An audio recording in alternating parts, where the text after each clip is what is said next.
بسم اللہ الرحمن الرحیم۔ امہات المومنین میں سے جو فضیلت جناب خدیجہ سلام اللہ علیہا کو حاصل ہے کہ خالق کائنات نے ان کے شکم اطہر سے رسول اکرم صلی اللہ علیہ وآلہ وسلم کو اولاد عطا فرمائی، یہ فضیلت جناب خدیجہ کو ہی حاصل ہے۔ البتہ ان کے علاوہ جس ام المومنین کو رسول اکرم صلی اللہ علیہ وآلہ وسلم کے بیٹے کی والدہ ہونے کا شرف حاصل ہے، وہ جناب ماریہ قبطیہ ہے۔ رسول اکرم صلی اللہ علیہ وآلہ وسلم کو خالق کائنات نے جناب ماریہ قبطیہ کے بطن سے ایک بیٹا عطا فرمایا۔ جب جبرائیل ان کی خوشخبری دینے آئے تو رسول اکرم صلی اللہ علیہ وآلہ وسلم کو خطاب کرتے وقت فرمایا، یا ابا ابراہیم۔ ابراہیم نام رکھا گیا ان کا، تو ابراہیم کے حوالے سے رسول اکرم صلی اللہ علیہ وآلہ وسلم کی کنیت ابو ابراہیم بن گئی۔ ایک کنیت آپ کی ابو ابراہیم ہے، اگرچہ آپ صلی اللہ علیہ وآلہ وسلم کی معروف کنیت ابو القاسم ہے، کیونکہ آپ کے فرزند کا نام قاسم بھی تھا۔ یہ بیٹے رسول اکرم صلی اللہ علیہ وآلہ وسلم کے نسبتاً زیادہ زندگی پاتے ہیں، اور بعض روایات کے مطابق 18 مہینے، 20 مہینے یا 22 مہینے آپ کی عمر ہے۔ لیکن اہم بات یہ ہے کہ جب ان کی رحلت ہوتی ہے تو اس دن سورج گرہن ہو جاتا ہے، سورج کو گرہن لگ جاتا ہے۔ کچھ سادہ لوگ مسلمان عقیدت کی وجہ سے یہ سمجھتے ہیں کہ یہ سورج گرہن رسول اکرم صلی اللہ علیہ وآلہ وسلم کے بیٹے کی وفات کی وجہ سے ہے، یعنی حضرت صلی اللہ علیہ وآلہ وسلم کے بیٹے کی رحلت کا اثر سورج پہ ہوا ہے، کائنات پر ہوا ہے، جس وجہ سے سورج گرہن ہو گیا ہے۔ رسول اکرم صلی اللہ علیہ وآلہ وسلم اگر چاہتے تو عام جیسے سیاستدان ہوتے ہیں اس بات پر خوش ہو جاتے کہ اچھا ہے، میری عقیدت بڑھ رہی ہے، میری محبت بڑھ رہی ہے لوگوں کے دلوں میں، میرا مقام بڑھ رہا ہے، لیکن آپ صلی اللہ علیہ وآلہ وسلم نے ہرگز ایسا نہیں کیا۔ نہ صرف یہ کہ آپ خوش نہیں ہوئے، بلکہ آپ نے خاموشی بھی اختیار نہیں کی۔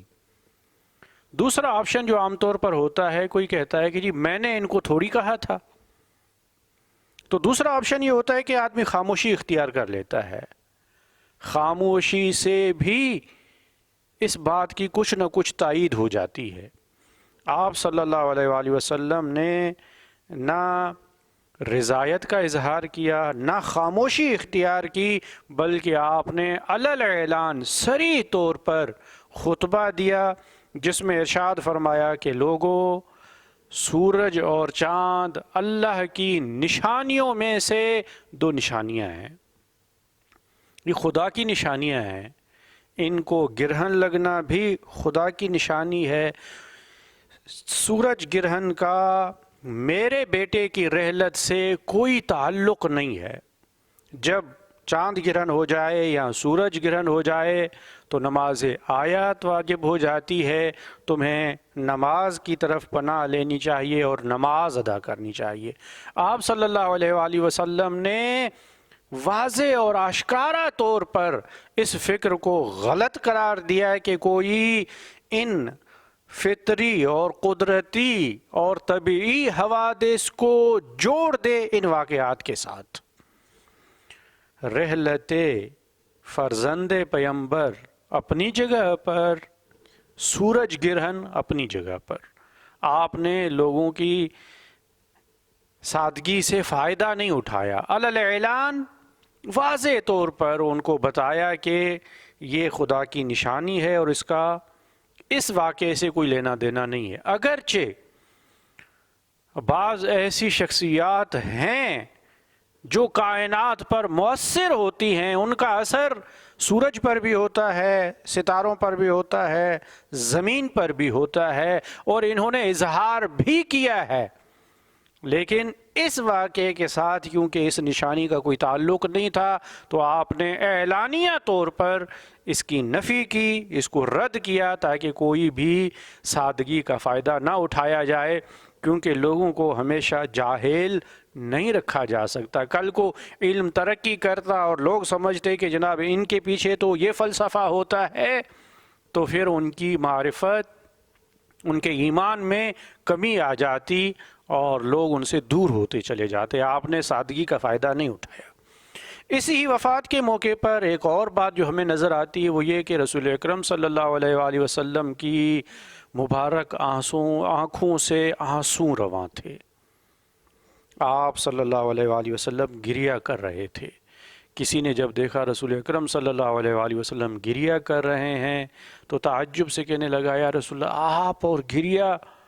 تو آپ صلی اللہ علیہ وآلہ وسلم نے فرمایا کہ بیٹے کی جدائی پر دل غمگین ہے، آنکھوں میں آنسو ہیں، لیکن ہم زبان پر ایسی بات نہیں لاتے جو شکایت شمار ہو اور رضا الہی کی مخالفت ہو۔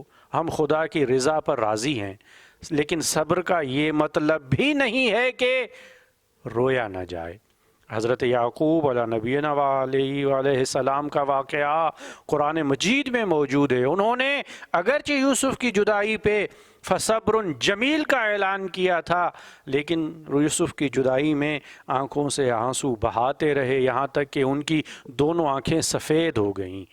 صبر اپنی جگہ پر ہے، لیکن غم اور آنکھوں سے آنسوؤں کا بہنا یا عزاداری کرنا اپنی جگہ پر ہے، ان دونوں میں کوئی منافات نہیں ہے۔